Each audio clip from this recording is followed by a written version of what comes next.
अच्छा, कभी सोचा है कि हमारे आसपास की दुनिया कितनी सारी कहानियों से भरी है।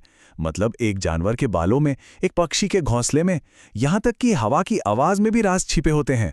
तो आज हम सब मिलके जानवरों की इस दुनिया के कुछ ऐसे ही हैरान कर देने वाले राज खोलेंगे। चलिए इस मजेदार सफर पर निकलते हैं। और यही सोच इस सफर में हमारी गाइड बनेगी। देखिए, ये कोई क्लास नहीं है, बल्कि एक खोज है। हम सब साथ मिलकर प्रकृति नाम की इस बहुत बड़ी किताब के पन्ने पलटेंगे और उन कहानियों को पढ़ेंगे जो इसमें लिखी हुई हैं। तो जरा कल्पना कीजिए, सवाना का सुनहरा सूरज चमक रहा है, हवा में घास हिलने की हल्की हल्की आवाज आ रही है। हम एक ऐसी सफारी पर हैं जहां हर परछाई में एक राज छिपा है।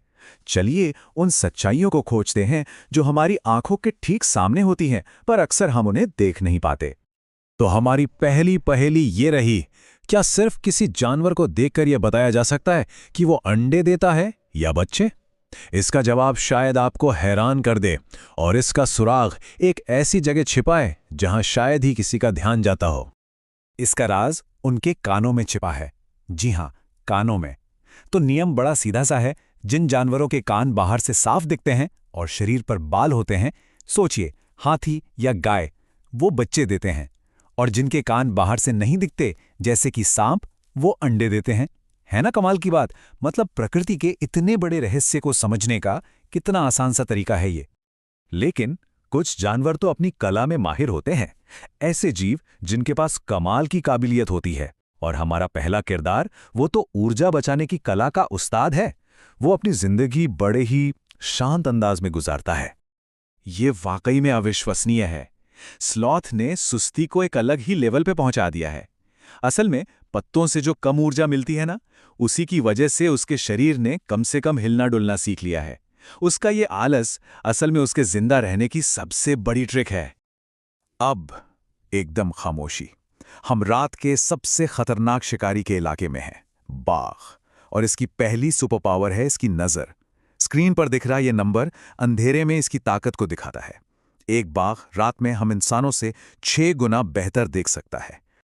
लेकिन सिर्फ आंखें ही इसका अकेला हथियार नहीं है। बाघ की मूंछें एक तरह का कुदरती रडार हैं।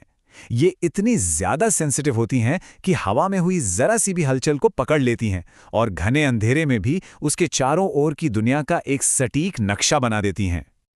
और ये नंबर 3 किलोमीटर, ये वो दूरी है जहां तक एक बाघ की गर्जदार दहाड़ सुनी जा सकती है।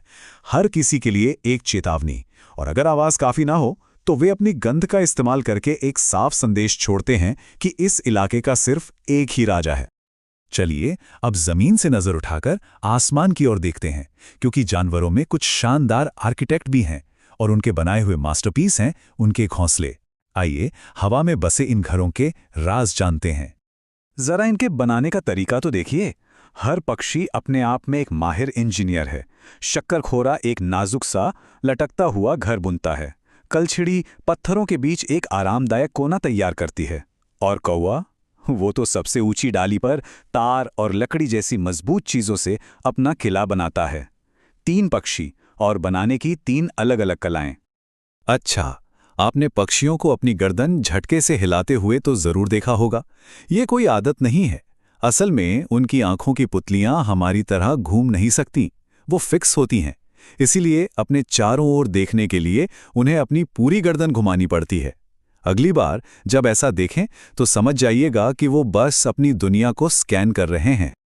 और यहीं से एक सवाल आता है, अगर ज्यादातर पक्षियों को देखने के लिए अपनी गर्दन हिलानी पड़ती है, तो क्या कोई है जिसने इस कला में महारत हासिल कर ली है? वो कौन सा पक्षी है जो अपनी गर्दन लगभग पूरी की पूरी घुमा सकता है? जी हां, जवाब है उल्लू। हमने अकेले रहने वाले कमाल के जीवों को देखा, लेकिन कुछ जानवर झुंड में और भी ज्यादा ताकतवर हो जाते हैं। और उनकी सोशल लाइफ को समझने के लिए हाथियों के झुंड से बेहतर कोई उदाहरण हो ही नहीं सकता। हाथियों का समाज एक बहुत ही बुनियादी नियम पर चलता है। यहां लीडरशिप औरतों के हाथ में होती है। झुंड को सबसे ताकतवर नर नहीं, बल्कि सबसे बुजुर्ग और अनुभवी हथिनी लीड करती है। वो अपने ज्ञान से अपने परिवार को रास्ता दिखाती है, जबकि नर हाथी बड़े होने पर झुंड छोड़कर अकेले अपनी जिंदगी जीते हैं। और इतने बड़े परिवार को चलाने के लिए बहुत सारी ऊर्जा चाहिए। एक अकेला बड़ा हाथी एक दिन में 100 किलो तक पत्ते और टहनियां खा सकता है। अब जरा सोचिए, पूरे झुंड को कितनी भूख लगती होगी। शायद इसीलिए वे दिन में सिर्फ 2 से 4 घंटे ही सोते हैं। तो हमारी ये सफारी अब खत्म होने वाली है, लेकिन जो बातें हमने सीखी वो हमेशा हमारे साथ रहेंगी। अब वक्त है अपनी याददाश्त को परखने का। क्या आपने हर छोटी बड़ी बात पर ध्यान दिया? चलिए देखते हैं इस सफर से हमने क्या सीखा। तो पहला सवाल उस जीव के बारे में है जो अपनी धीमी रफ्तार के लिए जाना जाता है। याद है, एक स्लॉथ अपनी पूरी जिंदगी कितने पेड़ों पर गुजार देता है? जी हाँ, सिर्फ 8 पेड़ अपनी 40 साल की जिंदगी में। ये नंबर हमें सोचने पर मजबूर करता है कि जीने का मतलब क्या है। स्लॉथ के लिए उसकी पूरी दुनिया सिर्फ एक छोटे से जंगल में ही समा जाती है। अब दूसरा सवाल, चलिए एक बाघ की तरह सोचते हैं।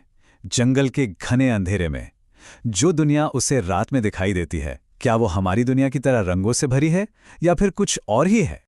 नहीं, रात के शिकारियों के लिए कम रोशनी में साफ साफ देखना रंगों को पहचानने से कहीं ज्यादा जरूरी है। इसीलिए रात में जागने वाले लगभग सभी जानवर दुनिया को सिर्फ काले और सफेद रंगों में ही देखते हैं। और इसी सोच के साथ हमारा ये सफर तो यहीं समाप्त होता है, लेकिन सीखने का सफर कभी खत्म नहीं होता, क्योंकि ज्ञान सिर्फ किताबों में नहीं है। वो एक पक्षी की उड़ान में है, एक जानवर के कदमों के निशान में है और हवा की हर सरसराहट में है। हमें बस देखना, सुनना और सवाल करना सीखना है। प्रकृति की ये किताब हमेशा खुली है,